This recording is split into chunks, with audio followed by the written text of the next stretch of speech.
Papisa din tayo na pabo, turkey. Nilagay ko dyan sa may tabo dahil para di sila mapakapakan itong mga malalaki na. Malalaki na kasi yung mga nilagay ko ng bagong papisa. Lakad-lakad na sila.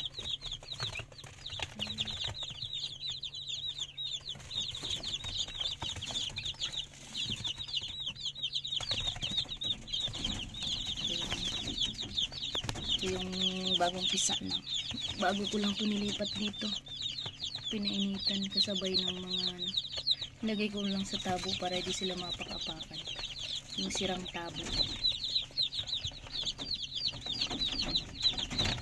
Meron din tayong turkey, ang cute nila. Sinisilip din sinisilip din siya ng sisiw. Ano, Nok? Anong meron dyan, Nok? At sinisilip mo yan. Sige, tukain ka nila dyan. Gusto mo pumasok, Nok, sa loob? Hindi mo na matanggal yung ulo mo. Nok! Alis ka dyan, Nok. Sabit na yung ulo mo dyan, Nok. Bakit naman kasi sinuot mo pa yung ulo mo dyan? Tingnan mo, di mo na matanggal. Kaba? Nadya yan, may butas dyan para yan dyan na yung ilaw, ganyan, itatapat natin sa ilaw kasi pag matabunan kayo ganyan lang para di sa gaano para lapit-lapit din sila sa ilaw ibaan mo doon yung napapisa natin nung yung nalipat natin sa kabilang brody yung wala ng ilaw andito guys na. Ito yung egg natin, egg harvest natin yan. Andi dito, ayan na sila, mga makukulit din nila. Sige, yan, ito yung unang pisa na i-upload ko na nung unang papisa namin. Ito yung sa video nung unang papisa. Ayan. Malalaki na rin si Astrolorp. Marami kaming Astrolorp na napapisa nito na batch ngayon dun sa mga maliliit na yun konti lang yung Astrolorp namin yung kulay itim.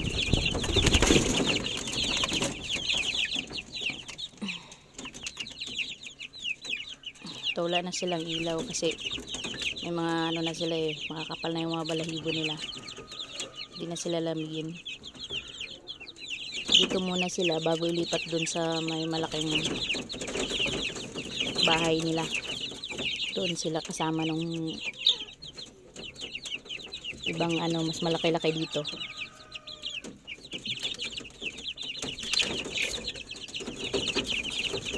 Nagsasabong na. Ang tapang ni Astrolorp.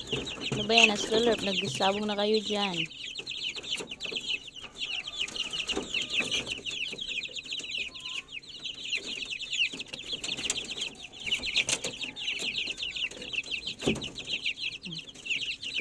Kaya marami-rami na rin ang mga natin, mga manok natin. Nadagdagan ng nadagdagan. Kasi tuloy-tuloy tayong nagsasalang. Pag may napisa, salang. Pag may napisa, tapos ang salang ulit. Ayan, dito. Ito, meron na tayong isasalang ulit. Ito. 2 tray. Pag yung nakasalang na yan matatapos, pag natapos na yan, ito, salang natin ito. 2 tray kalahati. Baka hanggang mamaya hapon mapuno pa ito. So 3 tray yung may salang natin. Pangatlong batch. Ayan. Pangatlong batch natin. Yan na mapapisa. Yun. Table egg lang po yung mga yan. Ito yung may fertile. Ito yung fertile egg namin. Tapos yan, yung na yan, Table egg lang. Table egg lang po ito. Ito yung second batch natin na papisa eh.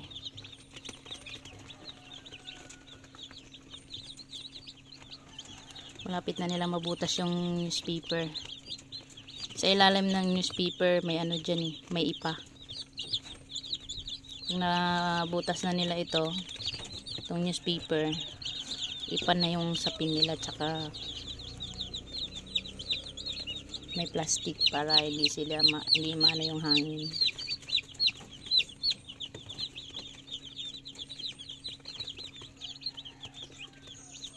Yan, dadagdagan na naman yung mga manok natin, tapos magsasalang pa ulit.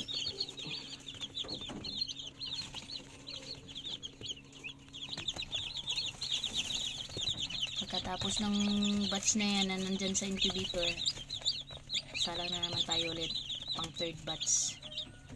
Ay, kasi ano, may naiwan pa kasi, late kasi yun ng 2 araw, kaya ngayon yun yung pang 20 days niyan nandyan sa ano, incubator nakasalang.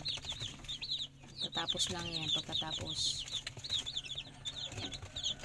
hanggang bukas, pag wala nang ano, pag natapos na napisa na lahat, nung bukas pang 21 days yan,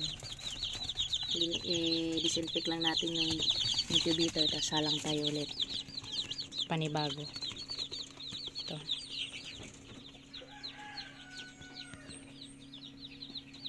salang tayo ulit ang panibago. Ito, tamang tama, mapupuno din to, pangatlong tray.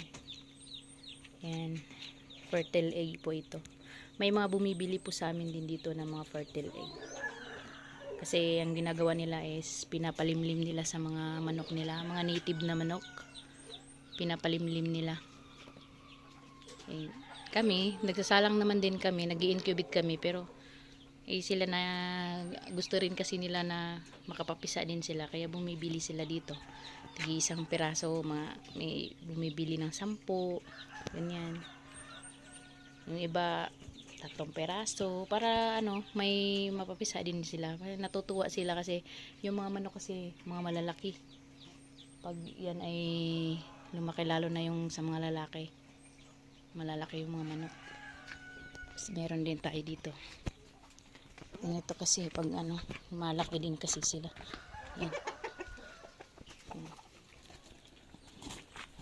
Binabahan na yung mga, bakit na? Ito natin tinatali yung mga lalaki kasi wala kasi mapaglagyan sa mga lalaki. Kaya dito na yung mga ibang, ano pa lang naman ito, 6 months pa lang ito. Wala pang 1 taon itong mga manok na ito, pero malalaki kasi. Nok, ano yan? Yan yung mga ano. Saka andito yung mga babae natin, yung mga paitlog natin for ano, for table egg. Ayan sila. Oops, dyan ka, tumatakas ka eh. Ayan sila. Ayan. Yung iba nasa loob, nangingitlog yung iba.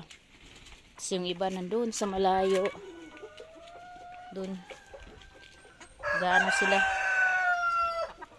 tatakbo-takbo doon sa unahan. Oh, lapit ah. Tapos na kayo magmerienda eh. Si paglabasan. Tapos na kayong magmerienda mga nok. Pag tinatawag mo, magsipaglabasan agad, ikala nila eh may pagkain na naman. Mamaya ulit, katapos nyo lang magmerienda kanina. Ayan na sila.